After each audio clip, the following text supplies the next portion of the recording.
Hello and welcome to an incredible discussion here on Crush Your Mountain Personal Growth. Loneliness is a universal human emotion, one that can significantly impact most people and impacts our mental health, our well-being, our overall quality of life. Now, while loneliness affects both men and women, there's a silent epidemic. And that's why we're going to talk about it today, because loneliness affects men disproportionately. It often leads to tragic outcomes, suicides, or attempted suicides. So we're going to do a deep dive into this discussion on loneliness, and maybe we can shed some light on it to get things underway, to shed light and to find some solutions.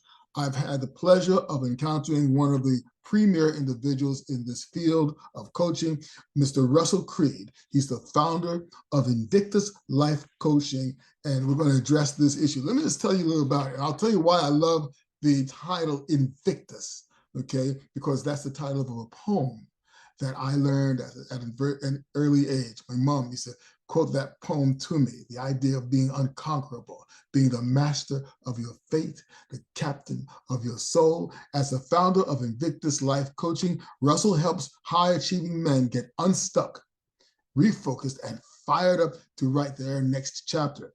Through targeted one-on-one coaching, inspired group programs, and life-changing adventure retreats, he empowers men to create an unconquerable mindset and live a life of purpose. Now, Russell has successfully held positions as Chief Innovation Officer, Chief Actuary, and Chief Underwriter for a major insurance company. Despite the success, he knows the pain of not living up to your true potential. It was only when he was sidelined by a life-threatening illness that he found his true passion and his purpose came into view. While it shook him to his very core, his miraculous healing journey shifted his perspective of what's possible for us as men. Knowing that so many successful men were struggling with stagnation in their personal life and their professional lives, Russell became a certified David Bayer coach. Now, David Bayer Coaching is one of the Fortune 500's fastest growing coaching companies. And he built a program that helps men take control of their destiny. Through a mix of neuroscience, cognitive mind work, and spirituality, he helps men to reach new levels of confidence, drive, and authenticity. As a result, they become better professionals, better leaders, better spouses, fathers, and friends. And we are so thrilled to have this incredible gentleman with us today to talk about this very serious issue. Russell Creed, welcome to Crush Your Mountain Personal Growth. Henry, thank you for having me here. I'm excited to be with you today and to have this discussion and engage in the conversation. I appreciate the warm welcome and the acknowledgement, and I'm looking forward to today. Well, it's amazing. When we first talked, when we first met, I mentioned to you that you had this sage appearance, almost like Gandalf, and I was so happy to have you here because you have this experience and you have this understanding. So I'm going to ask just straight off that, why is it that men deal with loneliness in the way that we do? Yeah, I'm glad you referenced Lord of the Rings and Gandalf. I actually sat down and watched that movie yesterday because it's one of my favorite stories. And there's a lot in that story. We could talk for hours about that. But loneliness, why do men suffer with so much loneliness in the Western societies? And it is an epidemic. It's something that isn't talked a lot about. Men suffer in silence, and that is part of the social programming that we've been subject to in terms of going at it alone, having this mentality that we have to do things on our own, and that really contributes to this concept of loneliness and fostering that within men. There's a lot of pressure that we feel being those that are providers, and a lot of and just having to go it alone is a big element of what drives this loneliness. Wow. So when thinking in terms of what drives them, okay, because you often see, I was just at a restaurant the other day. My wife and I were having dinner, but you see this group of men that's in there, they're talking, they're laughing, they're drinking, and they seem to be having fun. But it occurred to me that out of that group of men, chances are at least one of them, somewhere along the line, will wind up committing suicide. So Yeah. why is it that there seems to be this camaraderie of brothers, and yet there are these suicides, these sufferings, this depression that lingers? Yeah, well, Henry, I would in my experience, there isn't always that camaraderie. Like finding that these days is a challenge, particularly with men who no longer have that opportunity to create that brotherhood. They're off working all day long.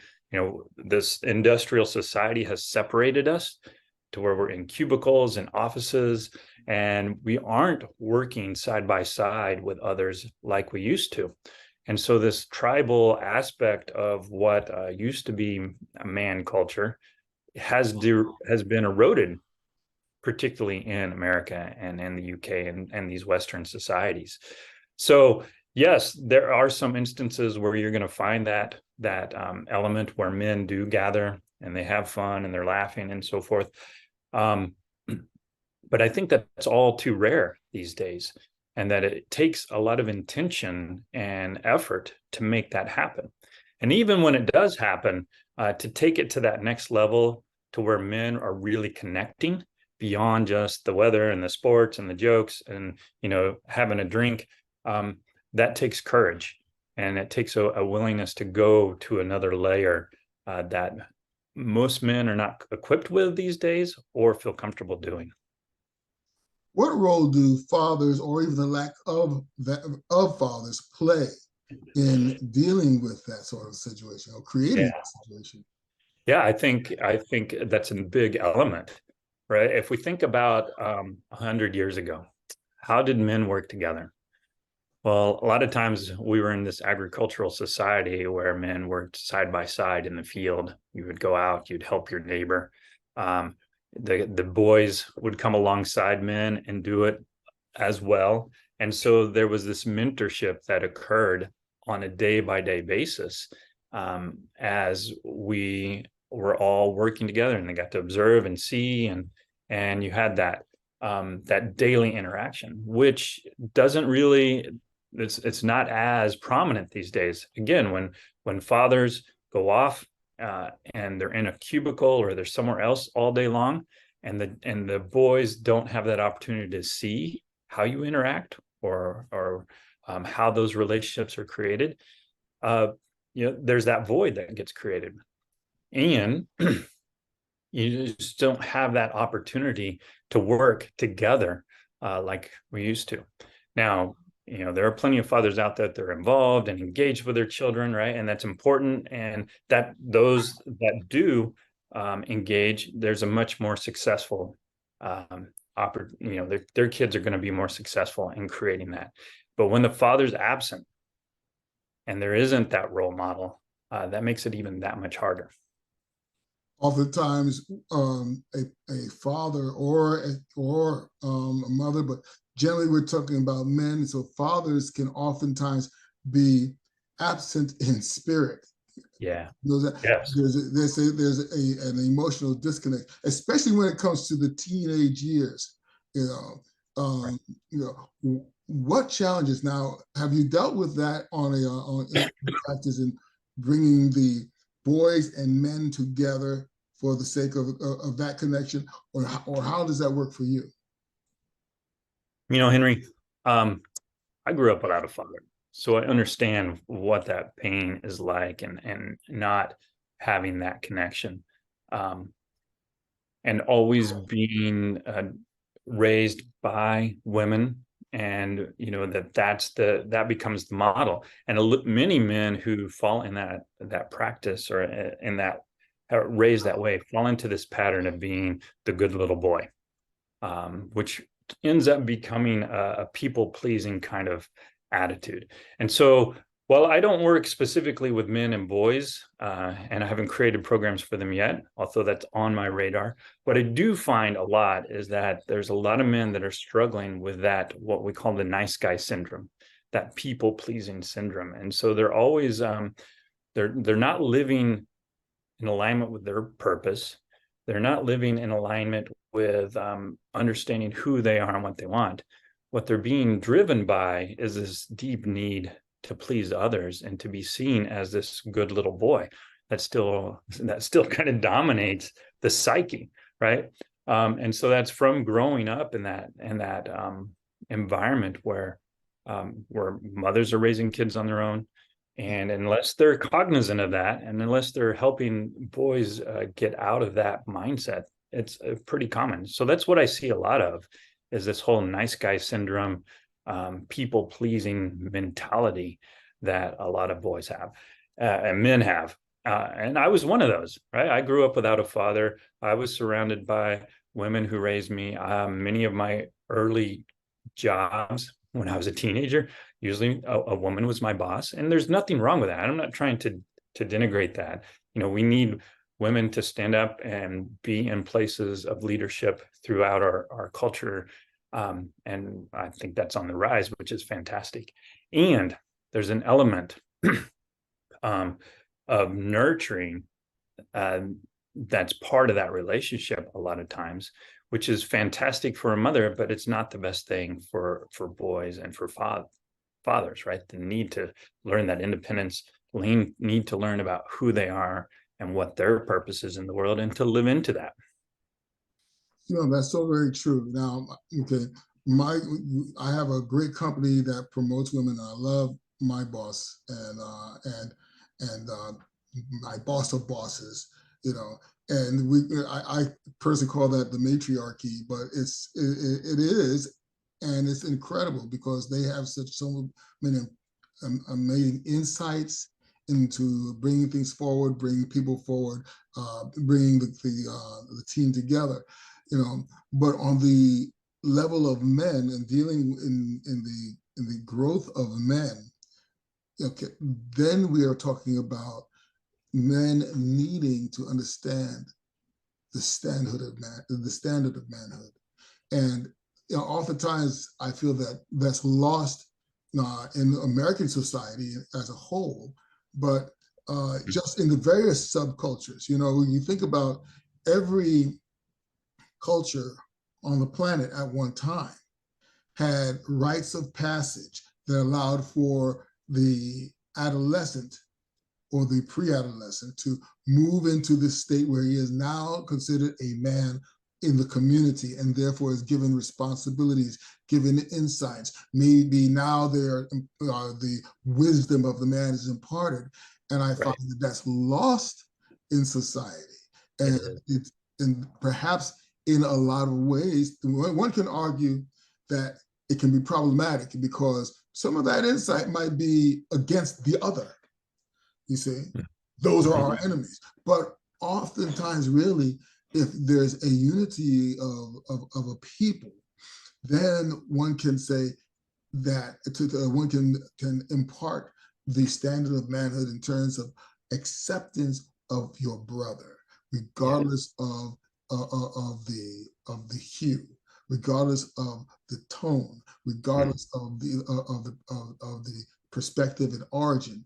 You accept them as brothers and men, you see, but I find that missing. Yeah. Would you say that that's a fair description of the way society is?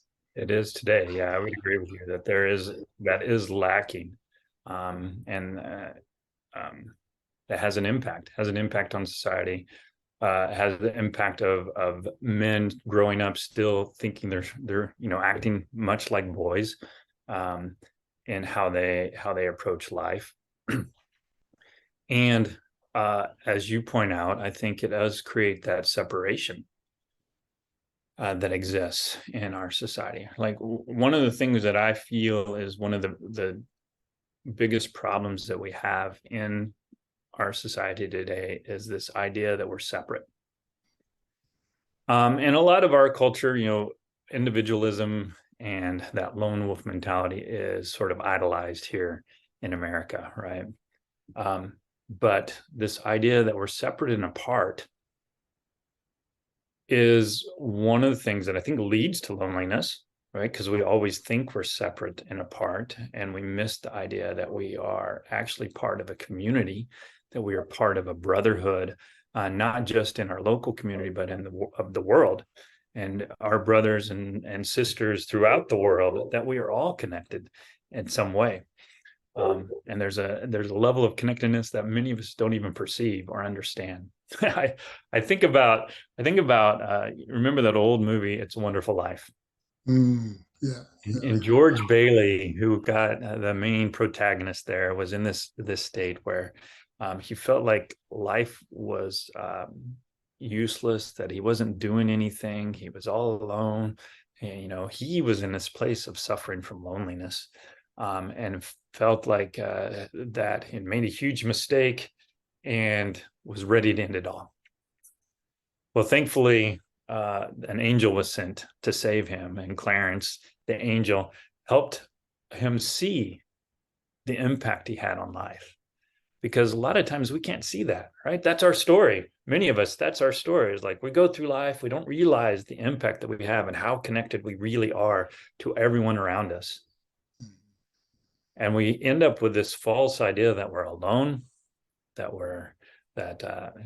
no one, that we're not connected to anyone, that leads us down this path of thinking that we're all alone, and that leads to those feelings of loneliness and desperation and lack of hope, which ends up in that place that where men are willing to check out. Either they're checked out emotionally, checked out, or they're checking out for real, physically. Right. And that's the danger. And I think a lot of it stems back to this idea that we are separate and apart. So When really we aren't. yeah, that's so very true. When you consider the fact that, this idea that men oftentimes wind up lacking purpose and then there's lacking connection. And those two things, lacking purpose, lacking connection, makes you question whether you actually matter. Yeah, absolutely. I love that you brought up Invictus. The name does come from the poem, and it was a poem that inspired me, especially when I was in this place of very darkness while I was struggling with the illness that I had. And I felt like there wasn't much hope. I felt like there were a lot of things that were out of my control. And that poem was inspiring to remind me that I was the master of my fate. I got to decide how I dealt with the things in my life, and how I got to show up and be the captain of my soul. The author of that poem was dealing with severe illness at the time. Sir William Ernest Henley. Yes, Sir William Ernest Henley was struggling with some very serious illness and life-threatening when he wrote that poem. And it was a reminder to himself that no matter what's going on around us, that he had the choice to how he wanted to act in the midst of all that storm that was around him.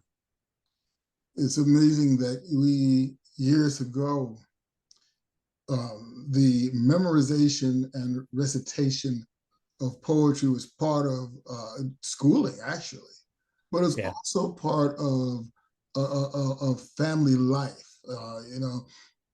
The poems that were written and recited by Homer and others, even in the Arabic communities, Islamic communities, you had these master storytellers who recited poems and spoke truth in that way. All of those things really served to galvanize the male psyche, to elevate us as men and give us perspective as well as connection. Tell us, that kind of brings me to the concept of the hero's journey in male life, in the male perspective, male existence. Talk to us, please, about number one, the hero's journey and how you bring that into helping men deal with modern life. Well, part of the hero's journey, right, is a man goes through a crisis, and he finds a mentor, usually Gandalf or Yoda or someone of that nature who helps guide them to that next level. And I like to pretend that I'm that guy. I'm the mentor. And where I feel like I help men get to that next level and with the challenge that they're facing. And a lot of times for the men I work with, that challenge is they've been down the road of success, as society tells us. Go to school, get a good job, do all the right things, and you'll end up happy and fulfilled. That's the story that we've been told, right? And so we go down that journey and we get to a place where we've been successful as defined by society. We have the job that we were striving for, and maybe it's not quite as glamorous or fulfilling as we thought. We have the family and all the trappings of life, and maybe those aren't working out like we thought they would. And so we're in this place where we're feeling unfulfilled, recognizing that what was sold to us is not really not really working out like it was, right? And so maybe we become jaded, or thinking life that things never work out, or whatever it is, the story that we come up with. And what I really work with men to realize is that they are the ones in control, that they are the masters of their fate. They get to decide how they want to show up in the world. And so what we talk about how to live in what I call a powerful state. So I guide men to living in a powerful state on a consistent basis. And what does that look like? Well, when we're in a powerful state, we're in this place where we're happy, we're relaxed, we're content with the world, we're grateful for what's going on, and from that place of ease and flow, we can tap into inspiration, we can tap into our resources, we can tap into our intelligence and our creativity in a much greater way that allows us to create the life we want. And it's all an inside battle. It's an inside battle. And as you learn the tools to master the inside battle, the outside world transforms. Yeah. I was thinking very much of one particular hero as you mentioned that, because when it comes to that hero's journey, it's always a battle within that's manifested from without. So for some reason, what came to my mind was the legend of Beowulf, if you remember Beowulf, right? Yeah. And so here he is; he's got to deal with Grendel, but I always wonder, is really the battle that Beowulf is dealing with, is the Grendel that he's dealing with someone within that's manifesting? Yeah. Okay. It seems that this particular country he goes to suddenly deals a bunch of monsters. First it's Grendel, then it's Grendel's mother, then it's the fire drake, and all the while Beowulf is there. Yeah. So the reality is that we are the ones that are fighting our own monsters. The monsters really come from within. You're right. So at what point do we help them to realize that? Yeah. And those monsters, when it comes to loneliness, right, are those ideas that we're all alone, that there's no one to help us, that we're disconnected. We start to believe these things. We think these things, and they become the monster. And they manifest themselves. They create themselves into this place where we act in a way that keeps us lonely, right? A lot of times, one of the challenges that I know that a lot of men face is simply to speak up and reach out. right? When we're feeling that sense of loneliness, the key out, the first way out is to reach out and connect with someone, to talk, right? And when we're in that space where we think that there's nobody we can turn to, guess what? When we think about who can I turn to, who comes up? Nobody. That's the way we've designed the monster to fight. And we have to get past the idea that there's nobody there so that we can really see who is there for us. And maybe that's a parent, maybe it's a brother or a sister, maybe it's a friend, maybe it's a coworker. There's very few people go through life without connecting with anybody. You have to go through great effort to actually be alone in this world.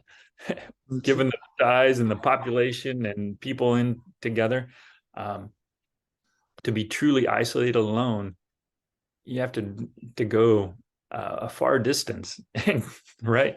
That's true. But wouldn't you say, though, that there is still a level of caution that one has to exercise, because there's the machismo that is out there that one can run into, that does not want to confront the reality of men being lonely. We're solitary beings. This is the way we should be. Hey, just suck it up. This is what you do. This is how you deal with it. You're not alone. You're just by yourself, whatever that means. You see what I'm saying? And yes. and so you wind up dealing with individuals like that, or the connection becomes more superficial, and which adds to a greater problem. Yeah. That too can be a challenge for a lot of men I've run into. Yeah. Yes. It takes courage, right, to step up and to say, to reach out to others. And at the core of it, to overcome that, you have to become comfortable with who you are and yourself. And a lot of men are not comfortable with that. They still are struggling with things like, I'm not good enough, or I'm not going to be liked, I'm going to be rejected. And yes, rejection is real and it doesn't feel good, especially when you think and you bought into this idea that you're not good enough, or nobody's going to like me, or whatever. And so we keep going back to the same places for that affirmation, that confirmation, that is not healthy for us. And so sometimes it takes adjusting and establishing yourself with a different peer group, with different people, so that you have that connection, and finding others that are willing to have that conversation with you. It's not always easy, and it's certainly possible.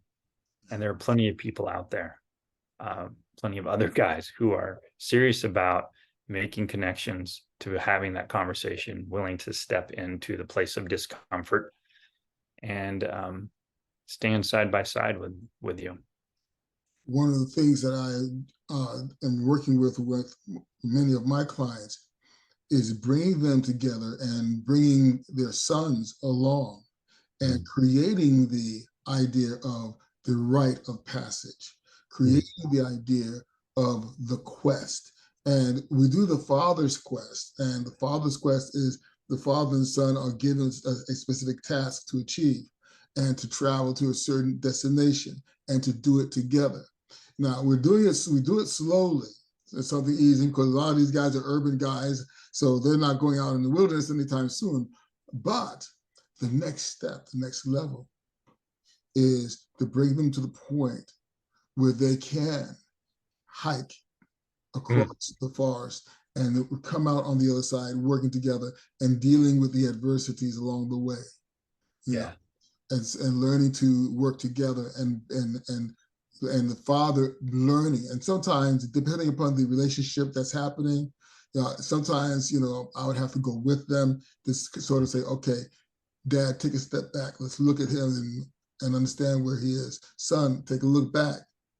Okay, take a step back. Understand that Dad didn't have what you're getting now. And he's working on this too. So bringing them back together, that's so important, that that rite of passage into manhood is reestablished. What are your thoughts on that? And then do you do something similar? I love what you're doing with that, and the work you're doing there. I do feel like that's so important. And I did not have that growing up, as we already talked about. When I became a father, and I'm a father of 5, I have 3 boys myself, and it was scary. I had no idea what to do. I didn't have a father around. My father that I felt was raising me was a Mr. Brady from the Brady Bunch. I Wow. was one of those latchkey kids who, mom worked 2 to 3 jobs just to keep us fed. And so I didn't really have that role model around. And nor when I became a father was there anyone who really helped me. How did I learn it? Well, I read a lot of books. Probably not the best way to figure out how to be a father. And I made lots of mistakes. I made a whole lot of mistakes. But I think one of the things that was really good, and I read about this rites of passage idea and the concept. I had a great relationship with my kids in terms because we found things to do together. And I thought an important part as my role as father was to come into their lives, not to make them come into mine. And so I would find the thing that my kids were good at or enjoyed and engage in that with them. And that was how I would build bridges and build that relationship with them. And when there was a time for me to do things that required other skills, I would have them do it along with me. So, for example, working on the car. Now, I didn't have a father who taught me how to change the oil or change the tires or to swap out tie rods and all these sort of things. I learned that and taught my kids when it needed to be done. They did it with me. And my oldest, one of my older sons, like he now is like an expert at making all this and takes care of his own cars and replaces everything. Both of them, my older sons do, which is quite amazing because it wasn't ever anything that they were talented at. But it's having that ownership is what helps them feel like they're in control, that's part of that rite of passage. My youngest right now is 14. And he's very much involved in the scouting organization, which I think does a great job of helping create these scenarios and will be a leader in that organization. He's actually helping be a counselor for the National Youth Leadership Program this summer. At 14, he's a leader amongst his peers. How'd that happen? It happened from being involved with him and making sure he had these opportunities and saw and were mentored from other great men. And it's not just about me. I'm not the guy who's making it all happen, but I am helping orchestrate part of that so that they have this immersion and they see other men who are leaders and they have that mentorship from beyond just me, but others. And I can see that it's made a difference for them. So you talk about those individual rites of passages, and I think those are extremely powerful. And it doesn't have to necessarily just be one thing, right? What does it mean for your kid, for your son? How does he get to a place where he feels like he owns his life, that he's in control of his life, and that he is making decisions that impact himself and others, and he's doing it in a positive way? Now, you run a number of retreats and events. We just recently we had scheduled one, but unfortunately we had some illness happen and a couple of things happened, so we had to postpone it. But we're actually putting together a greater event that's going to take place here in Raleigh first, and next year the goal is to actually have an actual forest bathing event, retreat event in Asheville, North Carolina, in the mountains, and that's going to involve also one of my former guests, who's a great friend of mine, Dr. Candace Stanick. She's coming down. She's going to be coming over from BC, and it's going to be an amazing thing. But tell us about your retreat, how you involve the men in there, or do you have men and their sons, or is it just men that specifically, and then what goes on in those places? Oh, yeah, let me tell you about some of those things. So I run a couple of different types of events. One is focused on just in our local community, going on hikes, which is very similar to your forest bathing concept, where we get out and we hike together, shoulder by shoulder. What I'm really creating there, though, is a space for men to gather, to recognize that they're not alone, to have some conversations and to find connection and to find brotherhood amongst others in their own community. And so when we have these events, we do have a process that we go through in terms of checking in, making sure that we're opening up and connecting with each other. And usually I feed them with some sort of topic to discuss. So I help prime the conversation. And maybe that's a conversation around gratitude. Maybe it's a conversation around where they're wanting to go in life. Maybe it's a conversation around some of the challenges they're facing. Whatever it is, when we hit the trail, though, usually men pair up, because you can't really go wide. The trails are pretty narrow. And it creates an opportunity for you to speak one-on-one with someone and share some things in what can feel like a vulnerable way, but for some, being in the forest and being in community makes it feel safer. And so men open up. And then the other thing I do is I take men on weekend retreats. So we go backpacking in the Ozark Mountains. And so it's really a time to get away from everything else that's going on, to step out of the day-to-day and have a chance to unwind and decompress. And we create sacred moments around the fire pit. And something special about a fire. A fire is a cleansing, it has cleansing power. And so when men sit around the fire and they don't have to look at each other face to face or eye to eye, which can be very challenging, right? If you're then there's a willingness to open up. As we stare into the fire, men will reveal what's really going on.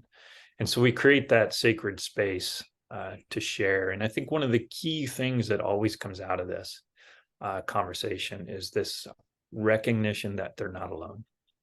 The things that they're struggling with, everyone else is, there's someone else struggling with it too. A lot of times all of us are struggling with it in some capacity or another, right? Whether it's a relationship, whether it's something at work, whether it's dealing with kids, whatever it is, there's always this commonality, but we think we're doing it all on our own. We think we're all alone in whatever is going on. And see, that's where that illusion, that monster comes in, right? That we talk about is, so if we can get past that and recognize that I'm not alone, there's power in that. Like, oh, this is what's supposed to be happening. I'm not alone. He's figuring it out. I can figure it out. Maybe we can figure it out together, right? And so, and then just the challenge of making it to the top of a mountain, again, creates that task that we're all working towards, that helps bring us together so no one gets left behind and no one is all alone. We're doing this together, and it helps build that community. So this is what I'm really focused on, is helping create some community, a feeling of togetherness, recognizing that we're not alone. And that's what these retreats are about. And nature is the catalyst. When you get in nature, magic happens, right? We have some bodily reactions, like we just feel more at ease. Our blood pressure goes down, our heart rate settles out, right? All these magical things happen. And when we can do that together in community, then we create space for brotherhood to develop. Absolutely. There's a saying that I have, and and it's an interesting saying. I always say, better to be the lone wolf at the top of the hill than the crab in the bucket. And, there's truth in that. But people don't realize that when you have the wolf on the top of the hill and you listen out there in the woods, you hear that lone wolf howling. Mm. But before long, you hear this chorus of wolves howling together. Yeah. So you're not really alone, and you're sharing the moment. You see, Yeah. it's a matter of finding your pack, as it were, Yes. and being there. I want to. Can I comment on the lone wolf for a moment? Go ahead, wolf, wolf. Wolf, wolf, because I love that analogy. Because when you study it and you look at the lone wolf, because there are lone wolves in the wolf pack, right? Wolves that become ostracized and alone. As a lone wolf, the lone wolf only hunts rabbits, um, weasels, all the small things, the small game. They don't have what it takes to play the big game. That only happens when you're in a pack. Just the pack is required to take out the elk, to take out the moose, to take out the thing that really feeds the community. So to play the big game and the big game of life, it does require a tribe. It requires a pack. You can't do it alone. If you're trying to do it alone, you're playing the small game, right? And you're right. When you think that someone's all alone and they're doing it all alone, and if they're killing it, they're crushing it, I guarantee they've got a pack that's helping them Yeah. make it. Oh, yes, absolutely. And that's the idea. So, you yourself, you've helped run companies, some very large companies, and you work with a number of different individuals. You've come through your own challenges yourself, and you've used that just as so many of us have. We always come from that place into this career of coaching others from our own personal struggles. So I will ask you this last question as we round things out. Russell Creed, what does it mean to you to crush your mountain? Yeah. For me to crush my mountain really requires three things for me. One is a resilient mindset, recognizing that everything is an inside battle. And if I can master what's going on in my mind and my emotions, then I create the life I want around me. The second thing that's really important for me is making sure that I'm living a life of intentionality, that I'm living on purpose, that I'm connected to that purpose, whatever that is. And for me, it's really about helping others grow and become better in what they do so that they can live a life they love. When I can align my actions with that purpose, I'm crushing it. And the third element of that is making sure that I surround myself with others. We talked about the tribe element, right? We don't do it alone. As long as I stay in community and recognize that I'm doing things in a tribe as part of our society, as part of my local community, part of my family, I'm always part of. That's helping me crush it. So it's those three things: the resilient mindset, the living powerfully, and being in community. No matter what I'm doing otherwise, I'm crushing it. Excellent point. Being resilient, being powerful, being part of something larger than yourself, all those things are vital towards moving forward. And something, I'll tell you another thing too,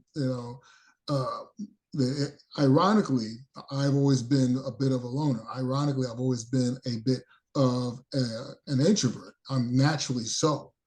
And yet, I guess I've been defined as an extroverted introvert because I can connect, and I often do connect. I love dealing with people, especially one-on-one.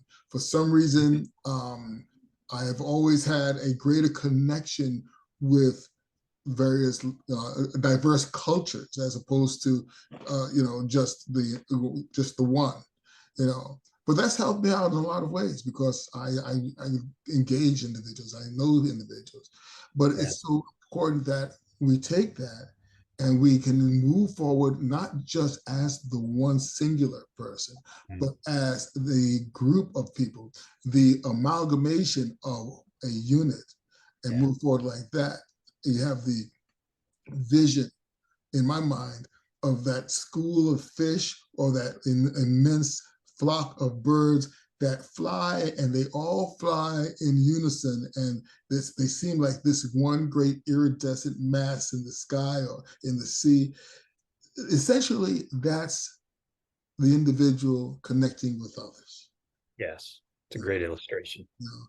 And so I really want to thank you so very much for taking the time, Russell, to come and hang out here and helping us to learn more about men dealing with their loneliness. And I'll tell you this, gentlemen, if in fact you are dealing with something, okay, and you feel that there's no one else there, the bottom line is that there is always someone there. The bottom line is that you can find someone to touch base with, to reach out and connect with. The last resort, your last resort is not to end it. Your last resort should be at least step out and find a place of meeting where individuals are there. But why not reach out even to a stranger? Why not make someone feel important, and that energy can come back to you? Yeah. You know? So we want to thank you again, Russell, for being with us. And where can we find you, by the way? Yeah, thanks for asking, Henry. It's been a pleasure to be here with you and to share some insights and thoughts. There's a number of places you can get a hold of me. You can connect with me on my website through theinvictuslife.com, or you can find me on the social medias. I'm Russell Creed on Facebook and Instagram, or on LinkedIn. Any of those platforms are a great place to connect. Excellent, excellent. Well, listen, we're going to reach out, and we're going to see if we can maybe develop some events together as well going forward. And we'll definitely trust in your wildlife survival skills that you've developed to take us into the woods and get us out safely. But in the meantime, friends, we're just going to invite you again to think deeply about the men in your life, young ladies, and you gentlemen, understand that no matter where you are amongst brothers. And like I always say at the end of the show, don't just climb your mountain, crush through it. We'll see you next time. Thanks again, Russell.